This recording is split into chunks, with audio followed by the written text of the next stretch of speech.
And here we are live today. Well, listen, we are talking about building a strong team and knowing when to hire.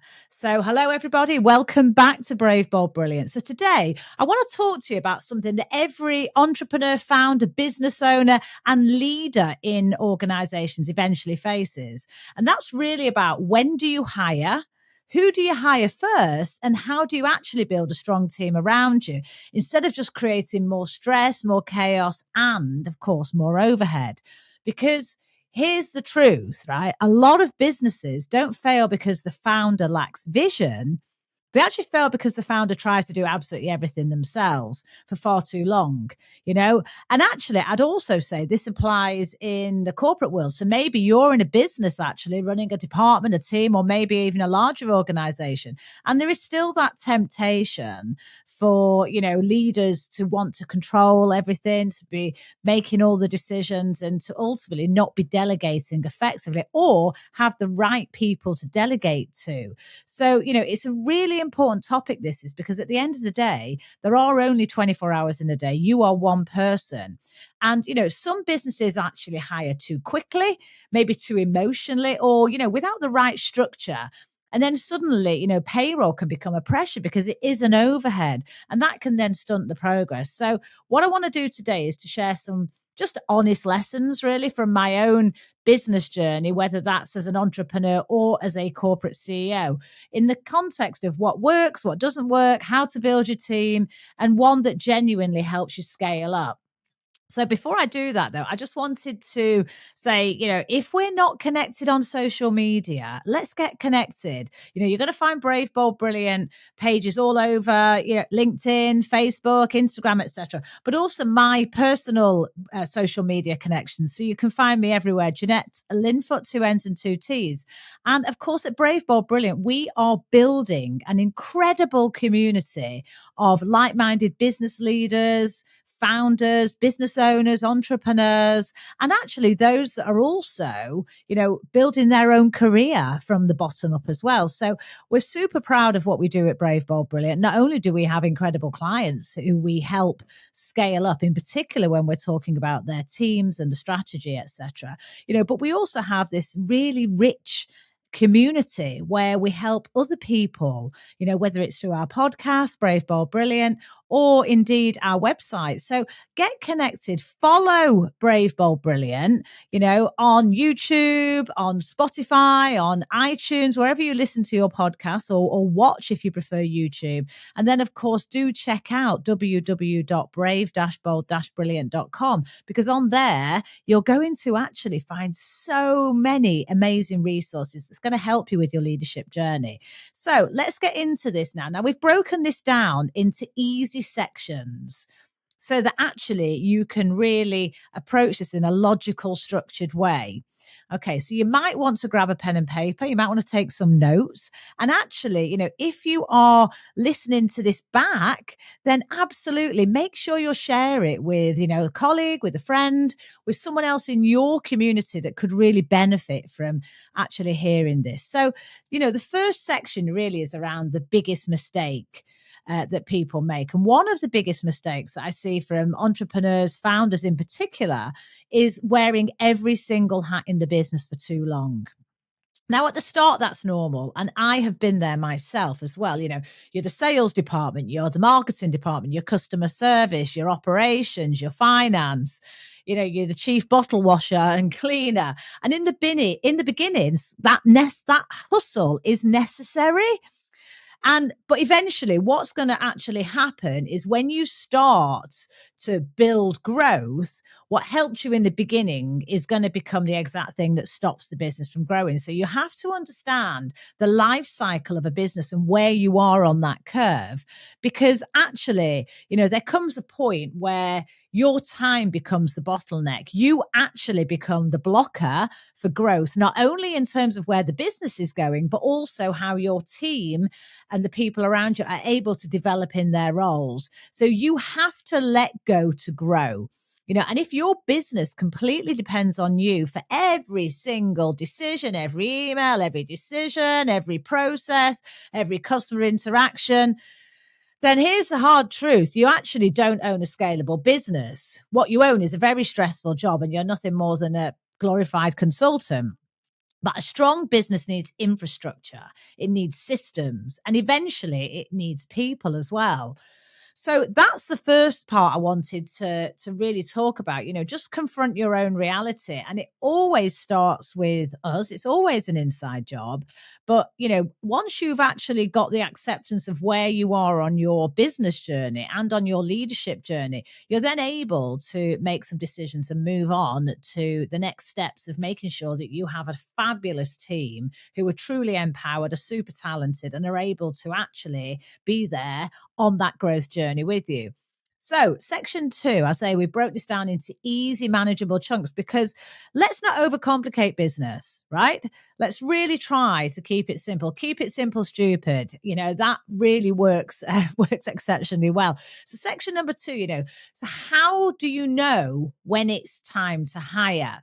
And I get asked this all the time. I'm fortunate enough to work with some incredible business owners, some incredible corporate execs, some wonderful people, whether it's working with them, their teams, or them as individuals. And I often get asked this question. So it's a real, can be a real challenge for people to decide when is the best time.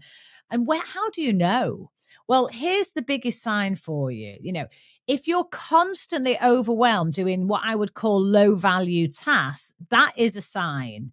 And you're not busy with the strategic growth. If you're not busy building relationships, you're not busy driving revenue, but you're actually stuck doing repetitive operational work that somebody else could actually do, then that's a big sign for you. And a lot of founders think, I'll hire when I can afford it. And cash flow is always a consideration, especially if you're a small business and you're actually on that scale up journey. But actually, sometimes you can't afford not to hire. Sometimes you need to hire before you've got the growth, because if you don't have the resources, how are you actually going to be able to grow your business? But it is a really tricky situation. It's a case of chicken and egg to some degrees, because the longer that you actually stay strapped doing £10 an hour tasks, £20 an hour tasks, that is not the best use of your brain, really. The less time you spend making 10,000, 100,000, £1 million decisions. And actually, another major sign that I've got for you is if you're turning down opportunities. Now, this is one that I recognize fully, because when you actually move into the world of entrepreneurship in particular, there are opportunities everywhere. And you can really feel bombarded by that. It's a great thing to be in an opportunity rich environment. But if you're finding you're having to turn down genuine opportunities because you haven't got the resources, you're not able to respond fast enough, then that really is a big sign that you need more people, but you need better people. You need the right people. So it might be that actually you're not able to respond quickly. It could be that customer service starts slipping. Maybe your content, if you're posting on social media or any of the other platforms available, becomes a bit inconsistent.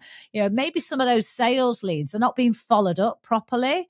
And that's usually the business actually telling you that you've reached capacity and you need to do something about it. So it can be a wake up call. But here's something really important. Your first hire doesn't need to be senior. Too many founders think they need a massive corporate structure immediately, and you don't need that. You really need to hire appropriately for the stage that you're at, but also with a little bit of stretch so that you can grow as well and you can remove that pressure. So, often your first hire may be admin support, maybe operations support, might be a PA, could be social media, could be customer service. Yeah. And you're really looking here at this stage to buy back your time first. And then you're in a position to be able to scale up. So knowing when to hire is really important. And I would say, the concept of this is also true within a larger corporate organization or a mid-sized organization, because you do naturally get to a place where the opportunities are outpacing the resources available to fulfill them. So the same logic applies. But what we tend to find when we're dealing with entrepreneurs and founder-led businesses, which we certainly do, and we help many of our clients in this place, is often the real stress point around cash. Do I hire earlier in order to drive the growth, or do I wait till I've got the growth to hire, which might mean that I'm not able to fulfill the obligation? So it's a tricky balance, but those are some of the signs for you. So super simple. And if any of this is resonating, remember, it's about what you do next. It's about taking the action that's important, right? And of course, you might have people in your world, in your network, who are facing similar challenges. So please share this episode, share this social media live if you're watching it live here with us as we put this out. So, section 3. Oh, and this is a big one, actually. Don't hire for ego. It's a really important thing, but it's another massive lesson. Don't hire people because it looks impressive, or that you're actually hiring in your image. And I see businesses with huge teams but terrible profitability, and it's often because they've not necessarily hired the right people. And sometimes founders, they want to feel successful, so they can say, this is the leadership team, I've got the big office, the payroll, the titles, etc. But smart scaling is about hiring with intention, hiring right and hiring the right person. So every person in your business, really, they should either be increasing revenue, improving efficiency, or strengthening customer experience. Because otherwise, you're creating complexity instead of growth. And complexity, as we know, often kills businesses when we get over complex. So the strongest businesses are usually the ones with lean, high-performing teams where every person understands the mission and adds real value. And that's where we see the biggest impact being made. So, section 4. What makes a strong team, I hear you ask? Well, what actually makes a strong team is, it's not just about qualifications, although, having experienced people that know what they're doing is obviously important. But one thing that I've learned over the years is you can teach skills, but you can't teach attitude. Now, I would rather hire somebody that's hungry, adaptable, proactive, and aligned with the company culture than someone who may tick all the boxes, on paper, but actually isn't going to fit, isn't going to have that growth mindset, isn't open to learning. So culture is really important here.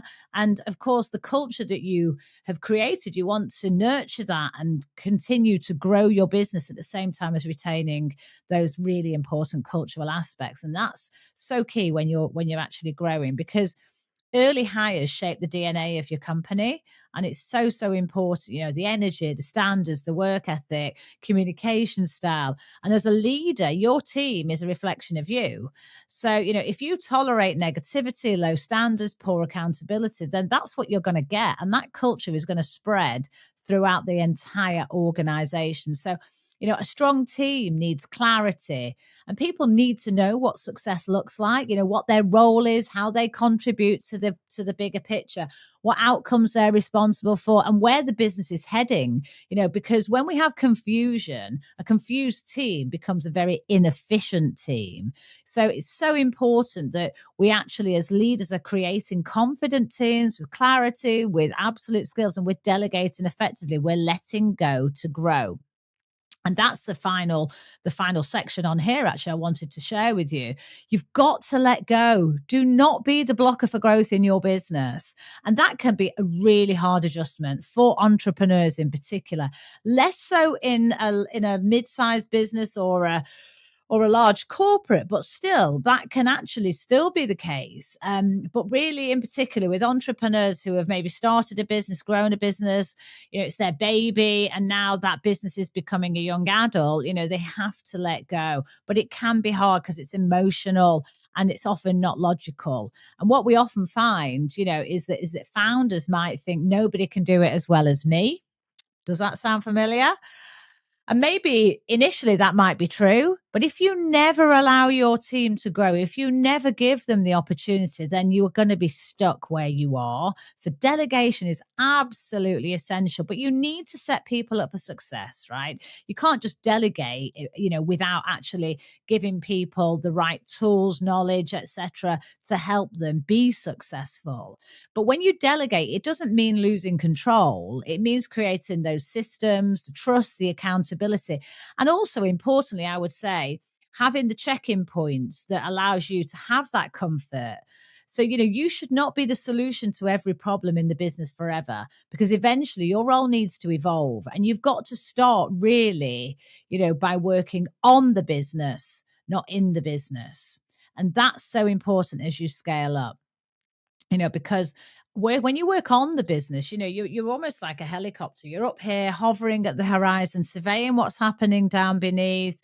It could be the vision, the strategy, the growth, the partnerships, the long-term relationships that you're building. And actually down on the ground is where the operations are happening, where your team absolutely need to be running their parts of the business as effectively as possible. And then actually there are times when you need to land. You need to land, get involved. Maybe it's an opportunity that comes up that requires some specific attention from you. Maybe it's a problem has occurred, or it might be a crisis scenario that requires you to actually land. But then you must take off again and be able to support the team in the right way, but also to be able to lead from the front, but with the big picture thinking that's required. So it is difficult sometimes, but we have this constant adjustment as leaders and as business owners. And that transition really is what separates small businesses from scalable businesses. So, listen, I know we've covered a lot here in these 5 different sections, but it's so important, So if you're building your business right now and might be feeling a bit overwhelmed, maybe this is your reminder that you don't need to carry everything alone forever. You don't have to have everything on your shoulders. Having the right team can completely transform your business. And I would say will most definitely transform your business if you do it in the right way.